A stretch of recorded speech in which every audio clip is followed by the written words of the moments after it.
mulai dengan materi yang baru ya. Yang utama yang menjadi permasalahan kita hari ini, mengapa faktor-faktor yang 4 ini ya, ini bisa dapat mempengaruhi persebaran flora fauna di Indonesia tidak merata. Nah, mengapa? Atau faktor apa saja, jelaskan. Ya, dan yang pertama kan ada faktor klimatik. Berdiri. Yang pertama kan ada faktor klimatik atau yang disebut Faktor. iklim ya Pak. Ya. Klimatik atau yang disebut iklim. Ya. Jadi itu kalau menurut aku itu tuh faktor yang sangat mempengaruhi persebaran flora dan fauna.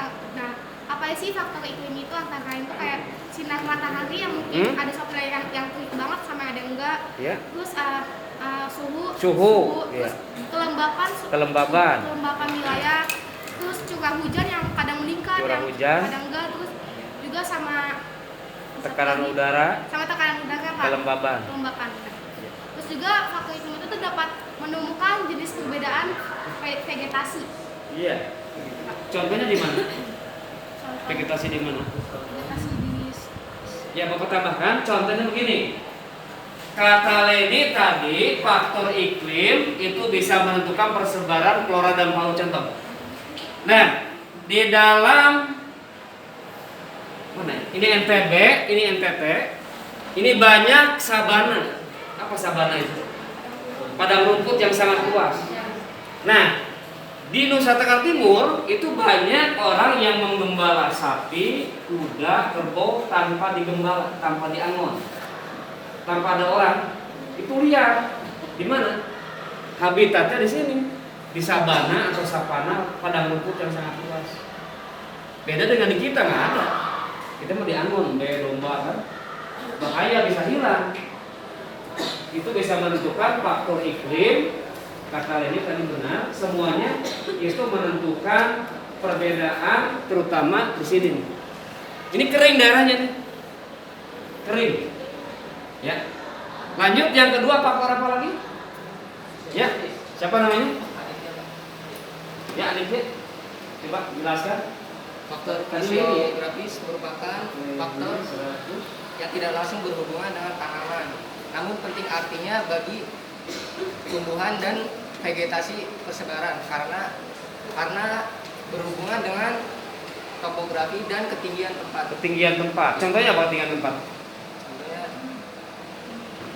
pegunungan. Pegunungan, gunung, dataran tinggi, dataran rendah. Itu yang namanya disebut dengan fisiografis atau relief, atau dengan kata lain topografi. Banyak nih. Kalau topografi hanya mempelajari permukaan bumi. Kalau relief apa? Relief tinggi rendah. Beda ya. Kalau morfologi bentuk muka bumi. Paham nggak? Nah, syukur kalau paham. Nah, contoh begini. Di dalam peta ini ada yang warnanya hijau, ada yang warnanya coklat muda, coklat tua. Apa coklat tua? Pegunungan. Coklat muda? Ya. Oke. Dataran rendah selalu ditandai dengan warna hijau. Nah, yang hijau-hijau gini nih, ini tanah aluvial. Dataran rendah di Jawa Utara, di kita di Karawang. Beda. Ya. Nah, nanti kalau kalian masuk di jurusan geografi akan belajar fisiografis, relief, topografi, geomorfologi, banyak. Banyak item-item yang dipelajari dalam geografi. Lanjut yang ketiga. Siapa ketiga? Tadi belum. Nilainya berapa tadi? Siapa? Aditya Fariza. 100 ya. Yang ketiga faktor apa lagi? Faktor edaptif. Edaptif itu apa? Jadi faktor edaptif itu faktor yang merupakan faktor tanah yang pastinya sangat dibutuhkan untuk flora dan fauna untuk hidup. Misalnya pada lahan sabana, kan pastinya hewan dan tumbuhan itu sudah menyesuaikan diri ya dengan kondisi pH tanah, air mineral tanah, terus kayak profil tanahnya, tekstur dan suhu tanahnya juga. Misalnya kayak hewan-hewan dan tumbuhan itu sudah pasti menyesuaikan. Tambahkan. Yang dimaksud dengan edapik itu tanah, faktor tanah, biasanya tekstur tanah, bunga tanah, unsur-unsur hara. Masuk. Ya. Contoh di Karawang. Di Karawang banyak tanah yang sangat subur. Kenapa? Peninggalan abu vulkanik. Sisa letusan gunung Krakatau.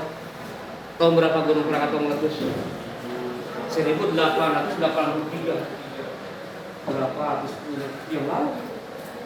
Berapa tingginya di Karawang? 25 cm tinggi abu vulkanik. Makanya sangat subur hingga sekarang. Sumatera subur, Karawang, Pulau Jawa subur, banyak abu vulkanik peninggalan.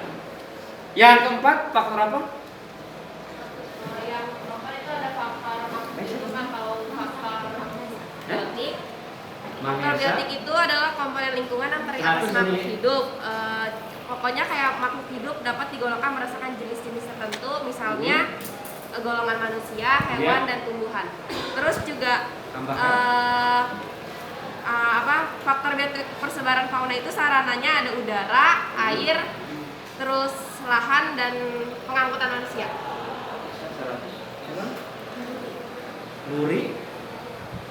Luri Nibras. Bagus namanya nih. Ya. Ditegaskan kembali faktor yang keempat, faktor makhluk hidup atau biotik. Ada tiga nih, ada kita manusia masuk, ada hewan, ada flora, ada fauna. Ya, nah nanti begini di dalam soal ya, ini mungkin nomor 1, nomor 2 sampai nomor 4 dan 6. Ini ada hubungan dengan yang Bapak terangkan hari ini. Nah, dalam kisi-kisi soal ulangan harian yang kedua itu masuk, ya. Sudah mencoba di kelas lain dapat 10-10, 100-100. Ya tahu di sini nih.